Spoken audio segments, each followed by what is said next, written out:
El 10 de mayo de 1967, el teniente Robert Abbott apuntó su misil AIM-7 Sparrow a un MiG-17 norvietnamita a menos de 800 metros de distancia.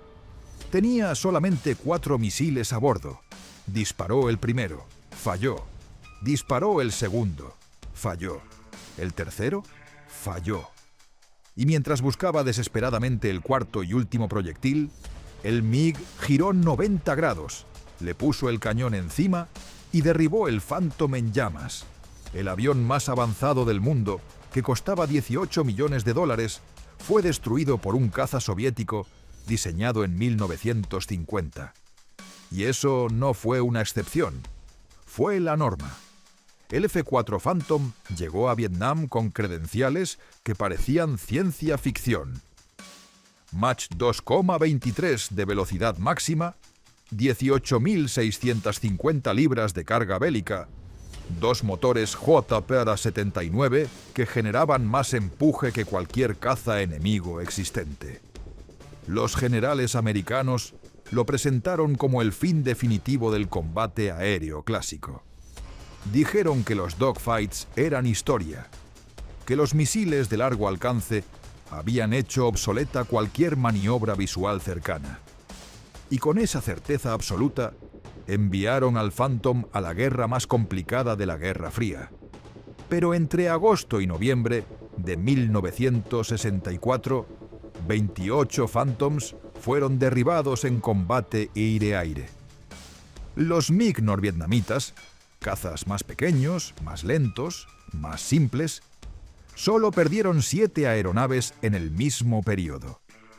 Un avión diseñado para dominar el cielo estaba siendo humillado por tecnología soviética de segunda generación.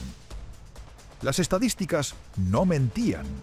El ratio de derribos del F-4 era de apenas 2-1, una cifra vergonzosa para una aeronave de su generación y su costo. Algo estaba fundamentalmente roto. El problema no estaba en los motores ni en el fuselaje. Estaba en la guerra para la que el Phantom había sido construido. Los ingenieros de McDonnell Aircraft lo habían diseñado para interceptar bombarderos soviéticos a 100 kilómetros de distancia con misiles guiados por radar en vuelos rectos y predecibles sobre el Atlántico Norte. No para perseguir MiGs ágiles en espirales cerradas a baja altitud sobre la jungla de Vietnam del Norte. Habían construido el arma perfecta para un conflicto completamente diferente al que estaban peleando. Y aquí está la pregunta que ningún general quería responder. ¿Cómo dejaron que eso pasara?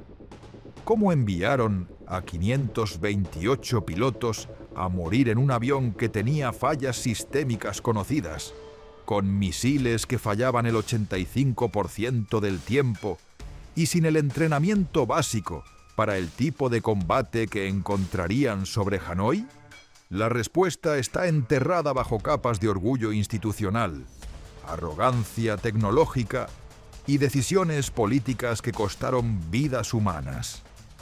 Y lo que revelaron los archivos militares décadas después cambia todo lo que creíamos saber sobre por qué América perdió el cielo de Vietnam. Para entender el fracaso del Phantom, hay que volver al Pentágono de 1955. La doctrina militar estadounidense vivía bajo el hechizo de la era nuclear. Los generales estaban convencidos de que el próximo conflicto sería entre bombarderos masivos y cazas interceptores a altitudes extremas. No habría maniobras, no habría dogfights, solo misiles disparados a decenas de kilómetros de distancia contra blancos que ni siquiera se verían a simple vista.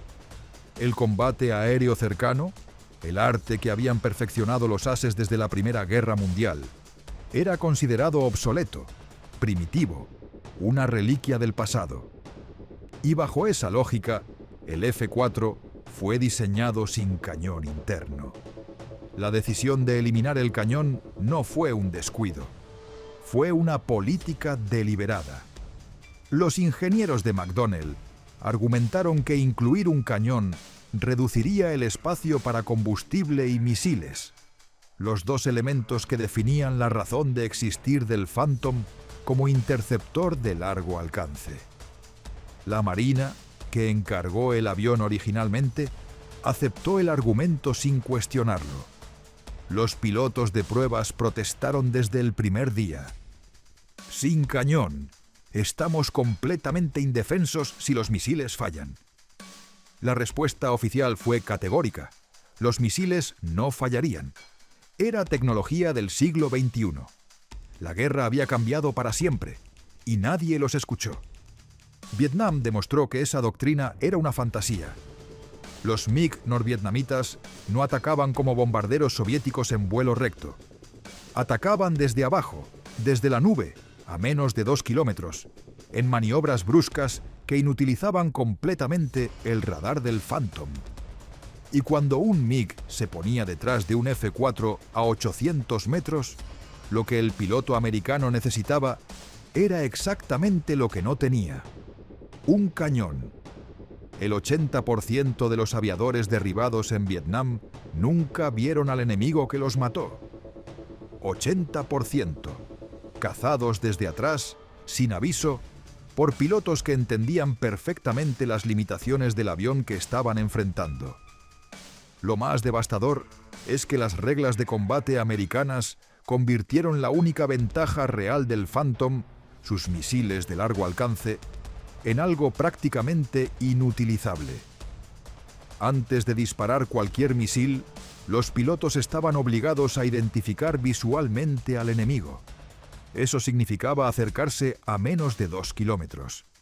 A esa distancia, el AIM-7 Sparrow, diseñado para dispararse a 50 kilómetros, era un arma torpe, difícil de controlar, con un índice de fallo catastrófico. América había enviado un arma diseñada para la guerra larga y le había atado las manos antes de entrar en combate. El AIM-7 Sparrow era, en teoría, el arma más avanzada de su tiempo. En teoría. Había sido desarrollado en laboratorios perfectamente controlados, probado contra drones en vuelo recto a alturas estables, certificado por ingenieros que nunca habían visto un combate real. En Vietnam, los pilotos descubrieron que la teoría y la realidad no tenían nada que ver. El misil requería que el piloto mantuviera el radar bloqueado al objetivo durante todo el vuelo del proyectil, incluso mientras el avión enemigo maniobraba. En un dogfight a 600 nudos, con G-fuerzas de 4 y 5, mantener ese lock era prácticamente imposible. El Sparrow tenía una tasa de fallos del 85% en condiciones de combate real. En muchos enfrentamientos, los pilotos disparaban los 4 misiles que llevaban, y los 4 fallaban. El AIM-9 Sidewinder, el misil de búsqueda por calor, tenía un problema diferente, pero igualmente letal. Solo podía dispararse desde detrás del avión enemigo. Necesitaba el calor del escape del motor, lo que significaba que el piloto americano tenía que maniobrar para colocarse exactamente detrás del MiG. Y los MiG-17 y MiG-21 eran más ágiles que el Phantom en los virajes cerrados. Colocarse detrás de un MiG en una espiral descendente era una tarea que requería habilidades que los pilotos americanos simplemente no habían entrenado. El resultado era siempre el mismo. El misil se disparaba fuera del ángulo correcto, no se enganchaba al objetivo y se perdía en el cielo vacío de Vietnam. Pero lo que los reportes oficiales no mencionaban con suficiente claridad era el problema del mantenimiento. Los misiles llegaban a Vietnam mal calibrados, con componentes electrónicos degradados por la humedad y el calor de la jungla, con sellos de goma deteriorados que nadie había reemplazado. Los técnicos de tierra, sobrecargados de trabajo y sin los repuestos adecuados, hacían lo que podían. Y lo que podían no era suficiente. Un misil mal mantenido en perfectas condiciones de laboratorio ya tenía un 15% de probabilidad de éxito. Un misil mal mantenido en Vietnam tenía probabilidades considerablemente menores. Y nadie en el Pentágono quería escuchar esa verdad. La situación era tan grave que en 1968 el almirante Frank Ault recibió una misión que nadie quería hacer: investigar por qué la Armada estaba perdiendo en el aire. El informe Ault, publicado en enero de 1969, fue demoledor. No culpaba solo a los misiles, culpaba al sistema completo: pilotos sin entrenamiento en combate cercano, técnicos sin los recursos para mantener el armamento correctamente, procedimientos de targeting que enviaban misiles fuera del rango efectivo, y una cultura militar que confundía tecnología cara con superioridad real. El informe Ault decía, en esencia, lo que nadie en Washington quería oír: estamos perdiendo porque no sabemos usar lo que tenemos. Aquí está el detalle que los manuales oficiales tardan en admitir y que la mayoría de los documentales ignoran completamente: el humo negro. Los motores J-79 del Phantom producían una estela de humo negro perfectamente visible, desde kilómetros de distancia, en cualquier condición atmosférica. Los controladores antiaéreos en tierra usaban esa estela como referencia visual para apuntar sus baterías de artillería mucho antes de que los radares soviéticos detectaran a los aviones. Los pilotos norvietnamitas podían ver a los F-4 con 30 o 40 kilómetros de antelación. Un avión diseñado para atacar por sorpresa llegaba anunciado con una columna de humo negro, como si llevara una antorcha encendida en una misión de infiltración nocturna. Esa señal permanente en el cielo, combinada con la poca maniobrabilidad del Phantom en virajes cerrados, creó una trampa perfecta para los pilotos norvietnamitas. Los MiG-21, alertados con minutos de anticipación por los observadores en tierra, ganaban altitud posicionándose sobre los F-4 antes de que estos llegaran al área objetivo. Luego atacaban desde arriba en picada, aprovechando que el Phantom tenía un radio de giro amplio y perdía velocidad rápidamente en maniobras de alta G. Era como conocer exactamente cuándo y por dónde iba a entrar tu enemigo, y tener tiempo suficiente para preparar la emboscada. El Phantom era pesado, ruidoso, humeante y predecible. Sus adversarios eran ligeros, silenciosos y perfectamente informados. El 73% de los Phantoms perdidos en Vietnam no cayeron en dogfights contra MiGs. Cayeron derribados por fuego antiaéreo desde tierra. Baterías de artillería de 57 milímetros, 85 milímetros y 100 milímetros. Sistemas de misiles SAM-SA-2 soviéticos que los norvietnamitas habían aprendido a operar con precisión mortal. Y, fundamentalmente, una red de observación en tierra que funcionaba perfectamente gracias a esa estela de humo negro que el Phantom dejaba en el cielo. El avión no solo era vulnerable en el combate aéreo, era vulnerable desde el momento en que cruzaba la frontera norte, anunciando su posición, su rumbo y su velocidad a todo el sistema de defensa enemigo. El 10 de mayo de 1972, 5 años después de aquellas humillaciones, el teniente Randy Cunningham despegó de la base de Yankee Station para su tercera misión del día. Su F-4J, ahora equipado con un cañón M61 Vulcan y misiles AIM-9 L mejorados, llevaba el sello de algo que había cambiado radicalmente desde 1967. Su piloto había pasado por Top Gun, el programa de entrenamiento de combate aéreo que la Armada había creado directamente como respuesta al informe Ault. En Miramar, California, Los instructores enseñaban las tácticas exactas del enemigo usando T-38 pintados como MiG-17 y F-5 modificados para imitar MiG-21. No teoría, combate simulado real, brutal, repetido hasta el límite. Cunningham había sobrevivido a 2 semanas en que el 60% de su clase fue eliminada del programa. Y ese entrenamiento estaba a punto de ser probado. A las 10:17 de esa mañana, el radar de Cunningham detectó una formación de MiGs ascendiendo desde la base de Kep. En los siguientes minutos, derribó 2 MiG-17 con misiles. Pero el tercero se comportaba diferente. Mantenía una formación perfecta mientras los otros servían como señuelo. El MiG no huía, no maniobraba aleatoriamente, esperaba.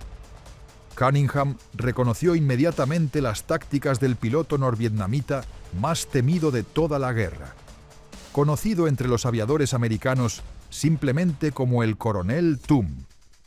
Un as con más de 13 derribos confirmados contra aviones estadounidenses. Lo que siguió fue el duelo aéreo más extraordinario del conflicto entero. Durante 12 minutos, cada movimiento de Cunningham fue anticipado con precisión quirúrgica.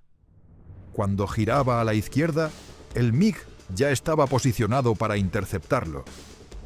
Cuando subía verticalmente buscando ventaja de altitud, el enemigo cortaba por dentro usando menos combustible y con mayor radio de viraje.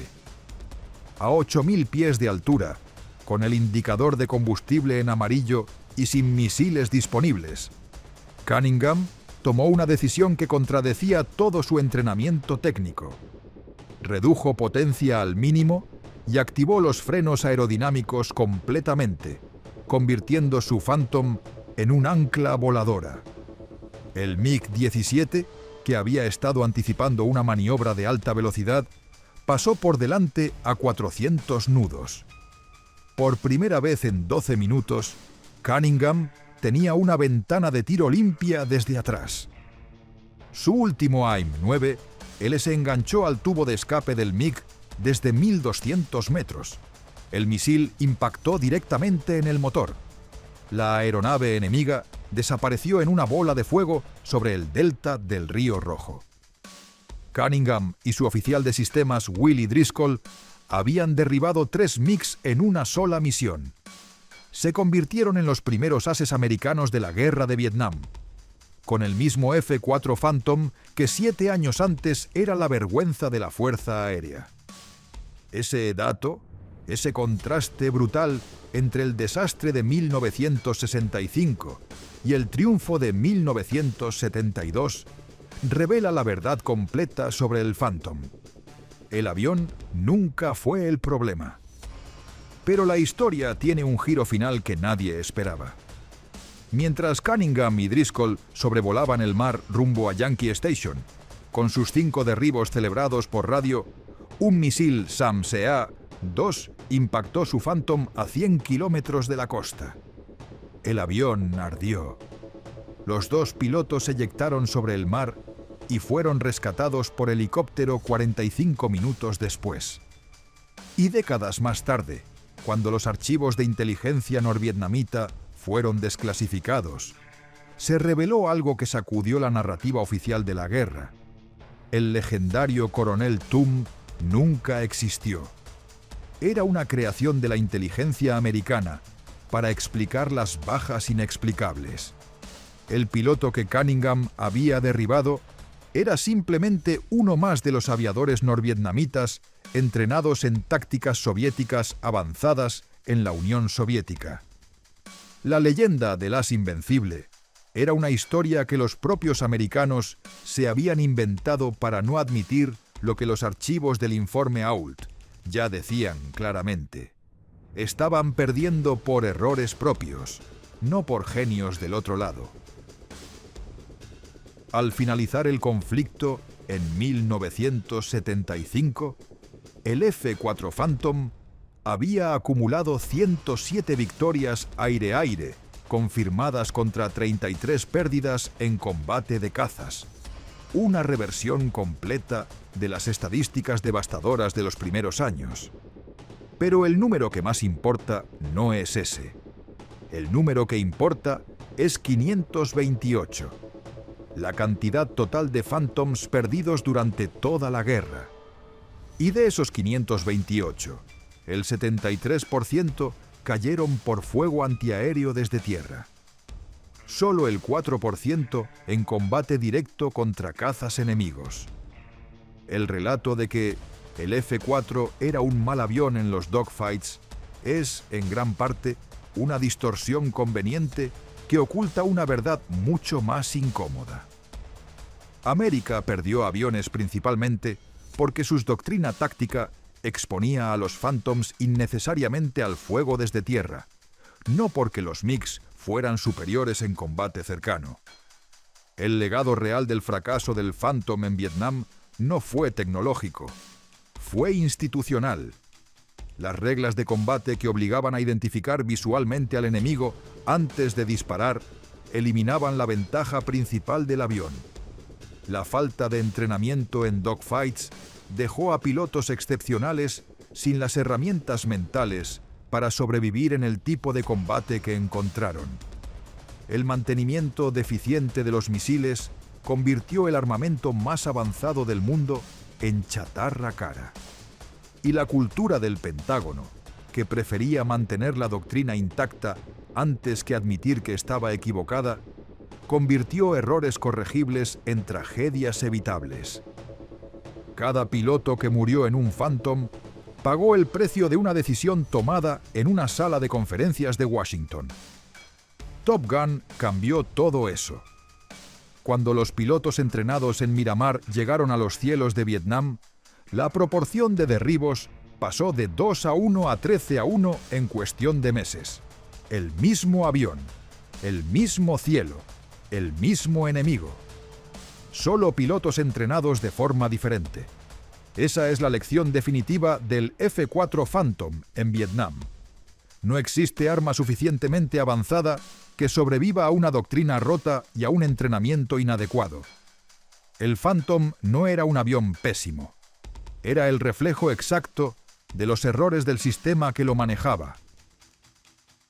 Si el avión más caro y tecnológicamente avanzado de su era fue humillado por cazas soviéticos de segunda mano gracias a errores doctrinales y falta de entrenamiento, piensa en lo siguiente. Hoy, el F-35, el avión que costó $400.000 millones en desarrollarse, enfrenta exactamente las mismas críticas que el Phantom recibió en 1965. Pilotos que se quejan de limitaciones en el combate cercano. Sistemas de software que fallan. Doctrina de largo alcance que asume una guerra que quizás nunca llega. La historia se repite. En el próximo video te cuento cómo el fantasma del F-4 sigue sobrevolando el programa de armas más costoso de la historia humana. Si llegaste hasta aquí, ya entiendes más sobre doctrina aérea que el 99% de las personas que vieron videos sobre este avión. Suscríbete, activa la campana y déjame en los comentarios una sola cosa. ¿Crees que el F-4 era el problema? ¿O era el sistema que lo rodeaba? Nos vemos en el siguiente video.